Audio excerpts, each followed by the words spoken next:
We need to learn to pray together in the quiet times so when the crises come, there's a natural desire for us together to come into the Lord's presence. We need to go to Him to thank Him, to begin the day with gratitude.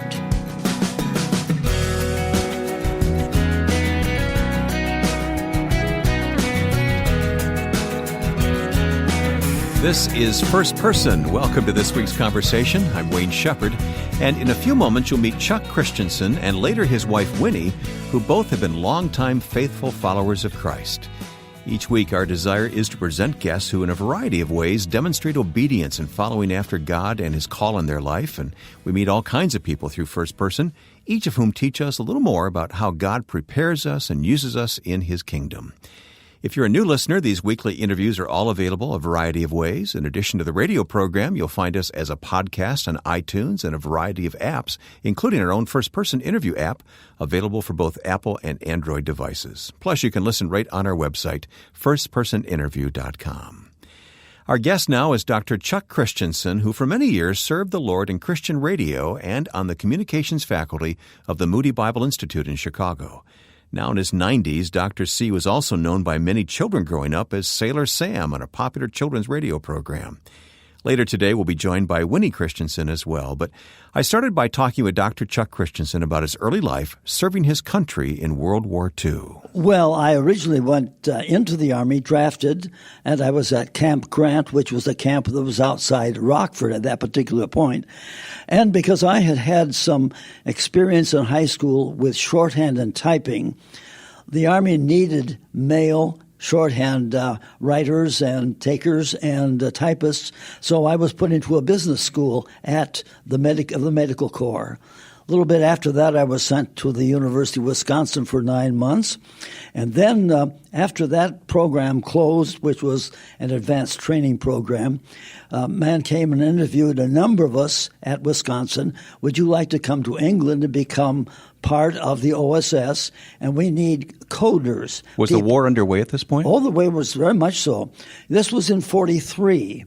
So the war had been going for about a year and a half, 2 years. Mm-hmm. And so I arrived in London along with 39 of my companions, discovered that all of these code jobs had been taken by British civilians. So what was next? Was it KP, or was it going to be guard duty, or was it going to be motor pool? Well, I didn't have any skills in any of those except washing dishes.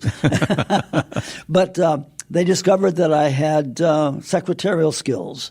So I was recruited to become a chief clerk in the communications office of the OSS. Now, OSS, that's secretive stuff during the war. It was. That was the wartime equivalent of foreign service, of gathering information for the armies so that we could successfully prosecute conflict on the continent, especially because by that time we were very close to be invading France. Mm-hmm.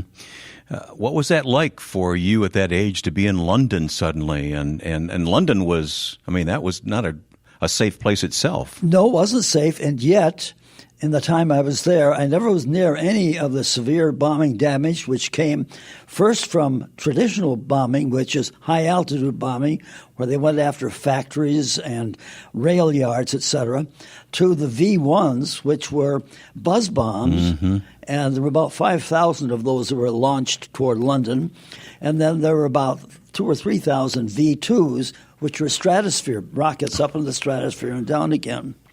So that was all new warfare, by the way. It was. Yeah. So it must have been. People must have been very fearful of what was going on. Well, they certainly were, and they had withstood this tremendous bombing in the bombardments the early part of the war, and they had met that and have won in a sense. And then along came the buzz bombs. And when they hit the ground, they didn't sink into the ground. They rather hit the surface and spread the blast out. So there was tremendous physical damage as well as human damage from the buzz bombs. Yeah. You came home after the war. I did. What was the next step in your life? Well, I finished off college.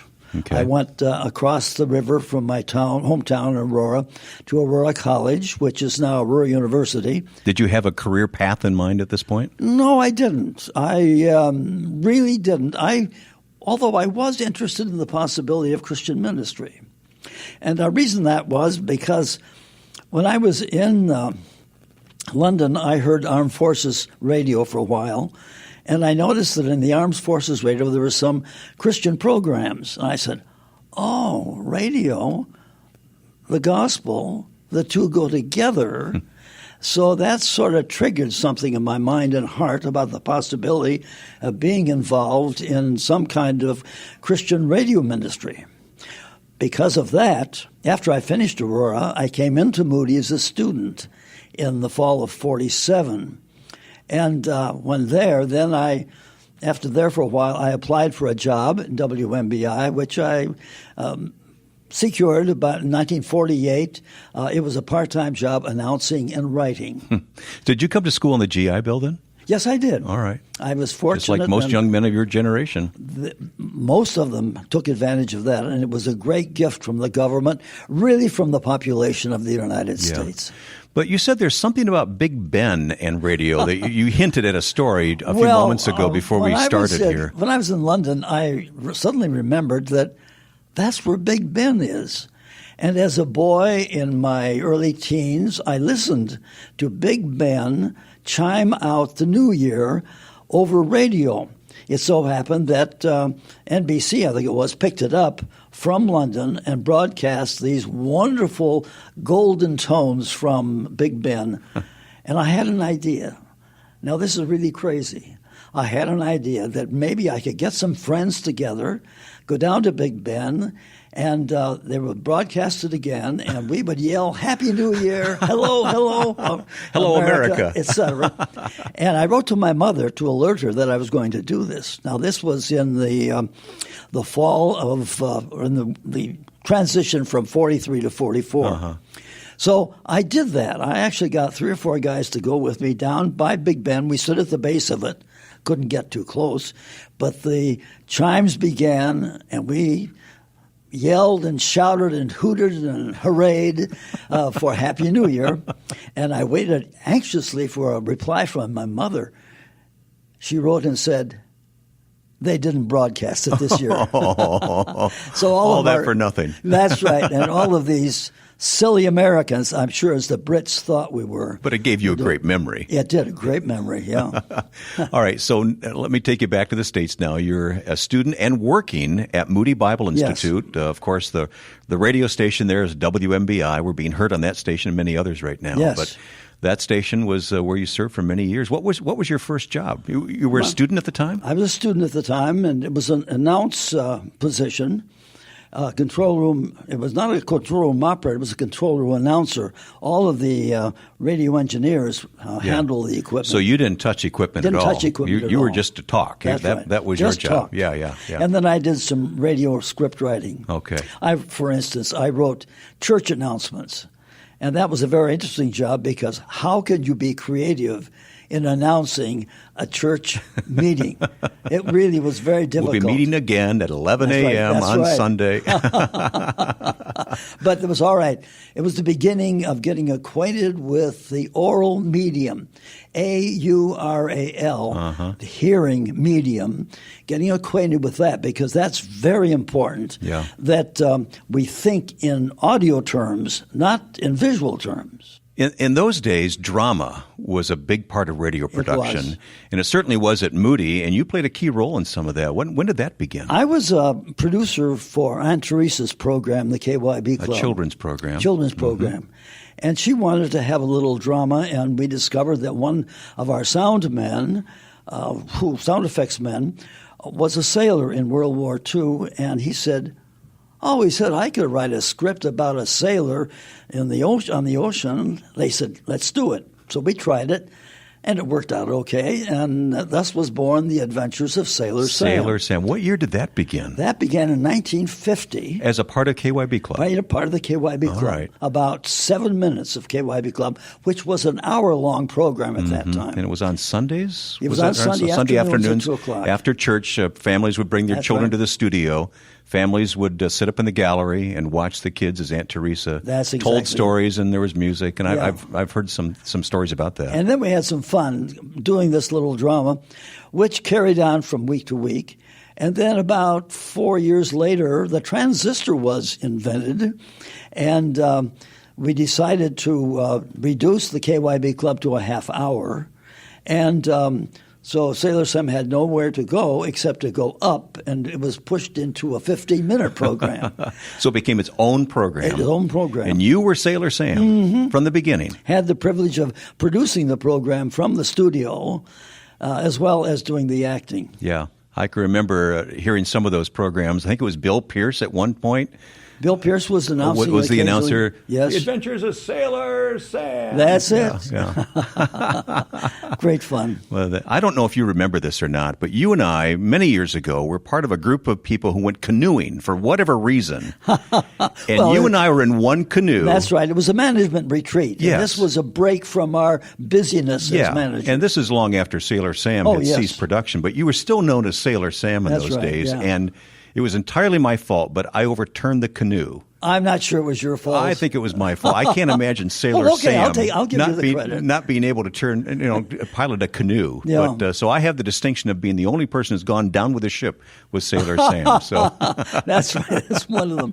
Although my other Sailor Sam story is being on a lake in Wisconsin. Her friend said, "Did you ever get on a sailing craft?" I said, no, I never had been. So but I played one on the radio. That's right. So we had a plastic ship with a sail on it, and we sailed out, but it was a very windy day, and Sailor Sam, and actually the sailboat went down about 4 or 5 times. We had wet jackets on, of course, but we got it up again, but eventually Sailor Sam had to be rescued by a rowboat. And coming up in the second half of our conversation, we'll be joined by Winnie Christensen, Chuck's wife of many years. Stay with us. This is Ed Cannon, president of the Far East Broadcasting Company. Thanks for listening to today's first-person interview. FEBC believes in the power of story, God's story, at work in the life of people who follow Christ. As we broadcast programs both into large population areas and remote villages of Asia, we hear amazing stories of how God touches hearts with His Word. If you'd like to hear more of those testimonies, please visit firstpersoninterview.com and click on the FEBC banner. My guest is Dr. Chuck Christensen, and we've known each other for many, many years. Chuck served Christ at Moody Bible Institute and has had such a distinguished career in radio. I didn't mention your academic career. You went on to study and to become a doctor in your field. Yes, I had the privilege of going to Marquette University and then to Northern Illinois University. And, of course, I had to do that because having moved from radio, which was really a hands-on thing, I needed some academic qualifications, which came through these additional studies. Yeah. Well, joining us now also is Winnie Christensen, your wife. And Winnie, great to have you here with us today. Oh, nice to be with you. It's wonderful to see the two of you together, serving Christ still. I mean, Winnie, you're an author, Bible teacher for many, many years. Tell me your story just quickly. You have a connection with missionary parents. Yes. I was born in China. My parents were missionaries in China. And so that accounted for it. And I was born in the city of Xi'an, which has become famous because that's where the terracotta warriors were found. Oh, yes, of course. Not during my lifetime there. They weren't discovered later. Until the 1970s, which was a little after I was born. Yeah. Well, when did you two meet and what were the circumstances? I'm not sure which one of you wants to start that story, but Winnie, we'll start with you. Okay.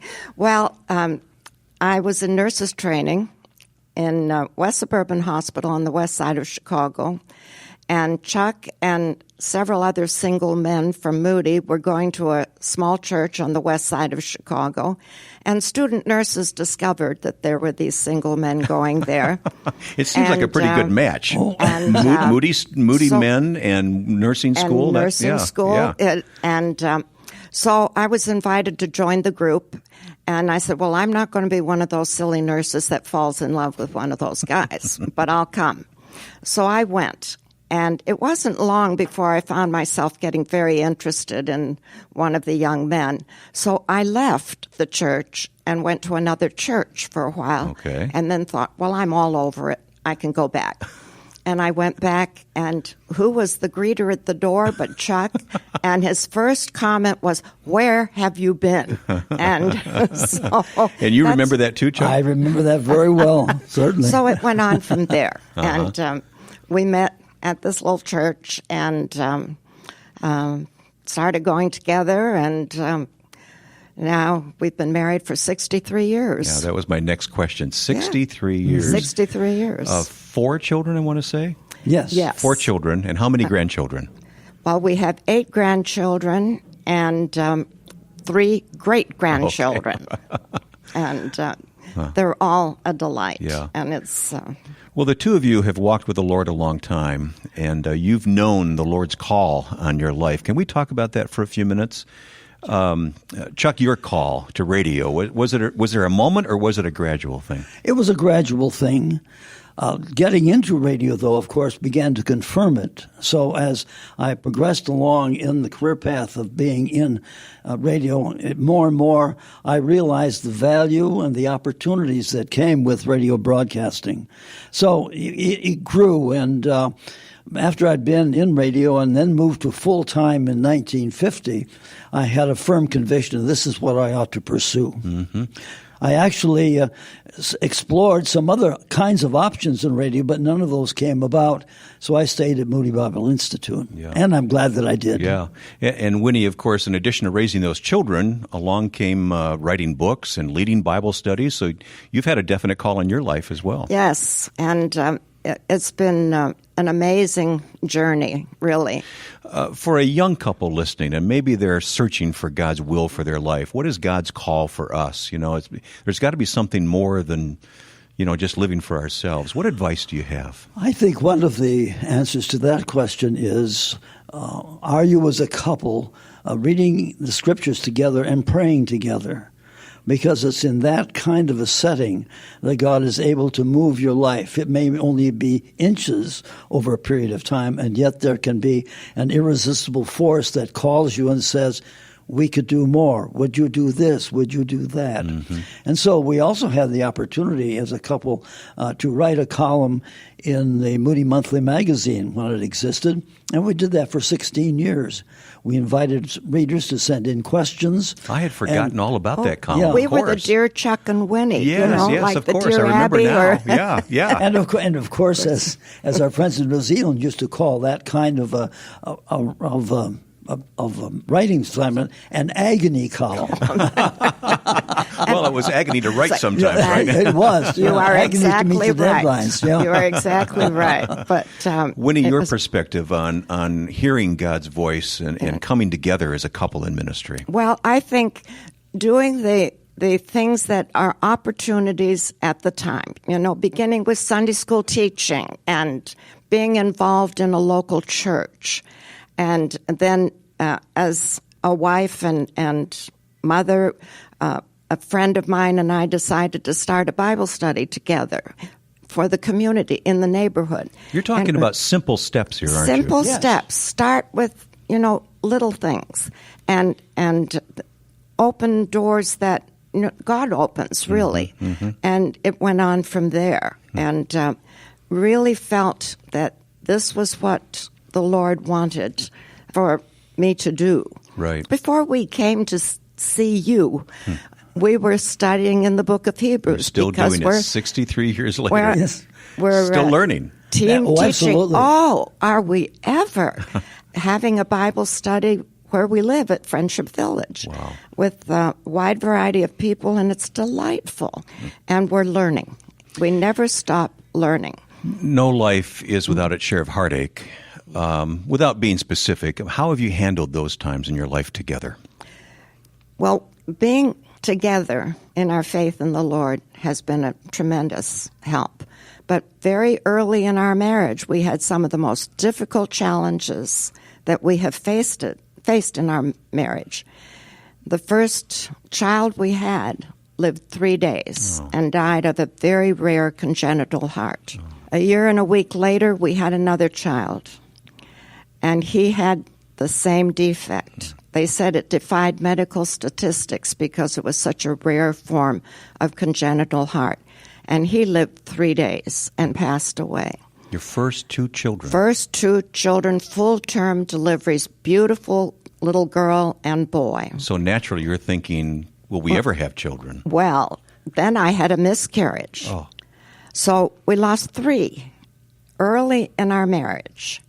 There is that feeling that you can't help but have, God, I've been going with you. What's going on? Mm-hmm. Are we ever going to have children? And, you have that struggle of, I think I'm doing all the right things. Not that we're perfect, but trying to. And why are we having this level of pain? But how do you account that it drew you together instead of driving you apart when you had such heartache? Well, we didn't know at the time how many divorces come when couples lose children. And so, consequently, there was a great deal of prayer, and we were grateful for a great deal of support from our friends at work and friends in our local church.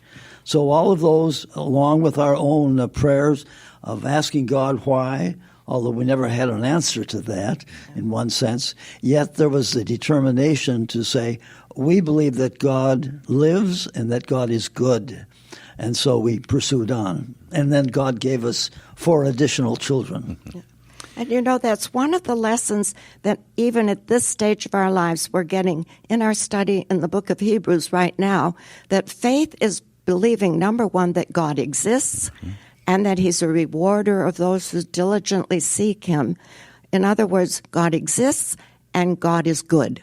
Just keep those facts in mind, keeping your focus on who the Lord is. And he doesn't change, and he's there for you. He is the one who brings you through those times. I had somebody, a minister actually, accused me of losing my faith because I stood by the graveside of another family that had lost a baby. And I went to the graveside and cried through the whole service. And he said because I cried, he was afraid Winnie's losing her faith. Oh. And so then you learn we weep with those who weep, don't we? That's right, we do. Not to assume things. The comfort to me was Jesus wept at a grave, so it's perfectly all right. Yep. And I've talked to many, many people since then that it is okay to cry and to grieve. That's great counsel. And we need to learn to pray together in the quiet times and in the ordinary times, so when the crises come, there's a natural desire for us together to come into the Lord's presence and present ourselves to him and look for his grace and help. And to learn to be grateful. We often say, well, you can go to the Lord when you're really down and things are hard, but we need just as much, if not more, to go to him, to thank him, to praise him, to begin the day with gratitude. What great insights today from this couple who have and are walking closely with God through life. Chuck and Winnie Christensen, our guests today on First Person. Please visit our website for more about this conversation. It's firstpersoninterview.com. And if you'd like to comment, use our Facebook page, facebook.com/firstpersoninterview. And let me take a moment to thank the Far East Broadcasting Company for supporting this program. For more, visit firstpersoninterview.com, click on the FEBC banner to learn more about this effective ministry, the Far East Broadcasting Company. Next week, our focus will be on those who have yet to hear the gospel. Churches are being urged next weekend on Pentecost Sunday to observe Day for the Unreached. Now, with thanks to my friend and producer Joe Carlson, I'm Wayne Shepherd. Join us next time for First Person.